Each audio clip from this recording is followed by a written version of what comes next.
The views and opinions expressed by the guests and contributors on Conklin and Company are not necessarily those of 13 ABC. Now, Conklin and Company continues with Take 3, commentary and analysis from our panel of political contributors.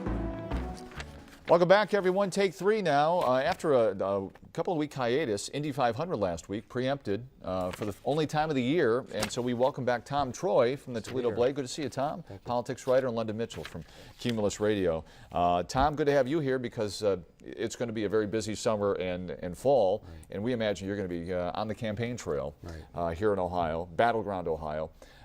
So here we have Mitt Romney secures the delegates needed this week to move forward and grab the nomination with 1,144 delegates getting over that hump. But that being said, the race officially on, and the Obama campaign starts to go negative now. Talk about that, Tom. Right. Well, they've been trying out various themes. They're attacking him, his service in Massachusetts. They've attacked Bain. We've seen that for the last couple of weeks. And they've gotten some blowback on the whole Bain Capitol because it strikes some people as an attack on our capital, our free enterprise system. None other than former President Bill Clinton has said, look, he had a sterling business career. He's met the qualifications threshold. Let's talk about issues.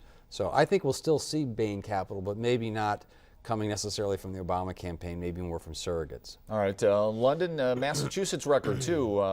The Obama campaign sending out David Axelrod to Massachusetts this with past all bad news about the Romney campaign or what he did as governor. But then you have to look at it, you know, because there are all these allegations. Yeah, there was money in the bank when he left office, but he had a warning: if taxes keep going poorly, if the tax collections keep going poorly, then we'll probably see a deficit. So was that really a deficit, or was that, you know, the warning? And so it all depends, I think, on how you look at the facts back and forth and who spins them. Well, and some say it was dirty politics too, that they sent out protesters to greet Axelrod. Right. Well, they caught wind. It's very hard to hide these things, obviously. And they caught wind that Axelrod was going to be there, and they showed up in mass and they heckled him out of any hearing. And he heckled them back. He did heckle. Well, he's that way. But you know, this whole Massachusetts thing is part of both Romney's and Obama's problem, which is that Romney had a record as a Massachusetts governor that was kind of moderate. So he doesn't really want to talk about it. Likewise, Obama doesn't really want to talk about it because some of the things that Romney did were similar to what Obama's doing, and it would appear to criticize what Romney accomplished in Massachusetts would appear to criticize himself. And a lot of the Obama surrogates now are talking about how great Romney care was or is. Right. Well, that's one canceling out the other. That's example number one. So who gets traction? And I asked Ben LeBolt, who was a campaign staffer, press secretary for the Obama campaign, this past week about if you criticize Romney for Bain, can you criticize the president for Solyndra? And a lot of that has been talked about. And here's what Mr. LeBolt had to say about it. I think there's a big difference here. In that circumstance, this was a targeted investment in the clean energy sector. And the fact is that is essential to both the future of our economy and our energy security. Because of these investments, we've seen more than 200,000 jobs in the clean energy sector created across the country.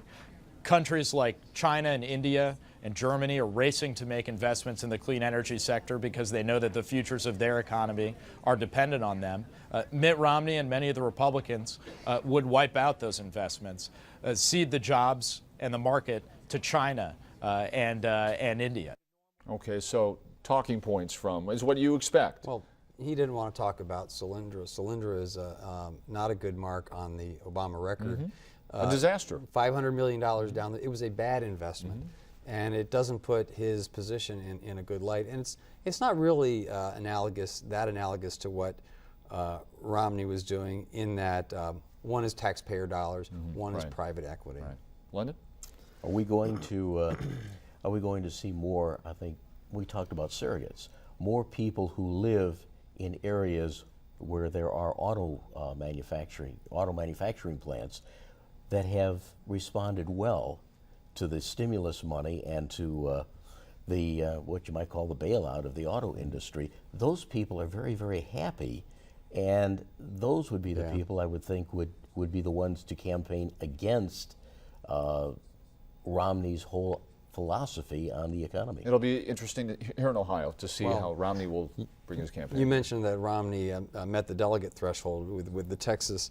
Now they focus on the Electoral College, and as you know, they need 270 votes in the Electoral College, and it's been said all along that Ohio is critical, especially to a Republican.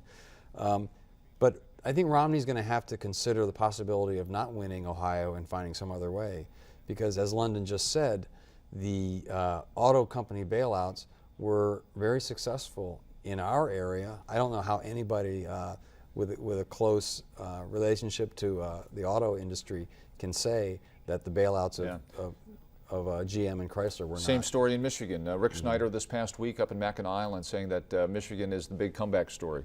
Well, there's, right. You know, so. But I've seen some polls that say Ohioans are very happy with the rise in the economy, but they credit the governor more than the president. Correct. Yes, right. So it's not, you know, Mitt Romney certainly can't point to that. If you credit the governor, you know.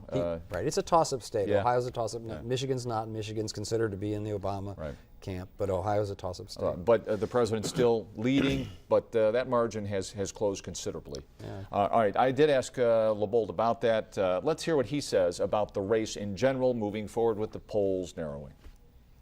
You know, I think this is going to be a close and competitive election in Ohio, as it will be in battleground states across the country. The nation faced historic economic challenges when the president took office. But I think Ohioans are going to look at his decision-making that led us to come back from the brink of another depression, businesses to create 4.2 million jobs, the revival of the auto industry and the manufacturing sector. Farm exports are at a record high. They're going to compare that economic record to Mitt Romney, under whose leadership in Massachusetts, job creation declined, the debt exploded, taxes and spending went up, the size of government grew bigger. He failed to prevent outsourcing. We think Ohioans will settle with the president. Okay, so there you have it, a close race, but then to hear him talk, sounds like there's no chance. It shouldn't be a close race. And why is he even spending $1 billion? Right. It'll be close. We'll see. Right. We'll see what happens. Right. Also, Josh Mandel, Sherrod Brown battling each other. A lot of money going back and forth. Very a ugly nasty race, campaign, very ugly. We'll talk about that a little bit more as we get down the road here this summer and into the fall. But I want to touch on the casino because we had the big grand opening on Tuesday. Your thoughts, London, as you saw all the pomp and circumstance surrounding this casino. All the glitz and the glamour. And of course we're excited because it's going to boost the local economy. We have new jobs.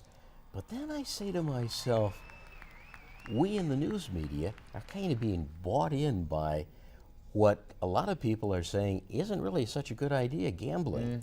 And are we going to be able to, I don't know, walk away from it and be able to come at it from the other angle, say, well, we told you so. Honeymoon period, how long does it last? Right. Well, it was important for them to have some big winners on the very first day, and amazingly enough, they had some big winners. What a surprise. You know, it seems like a good thing. It seems like a good thing overall, but there are pluses and minuses, like London just said. I think it'll be good for the economy. People see that there's something else to do here in Toledo. We'll probably see more conventions.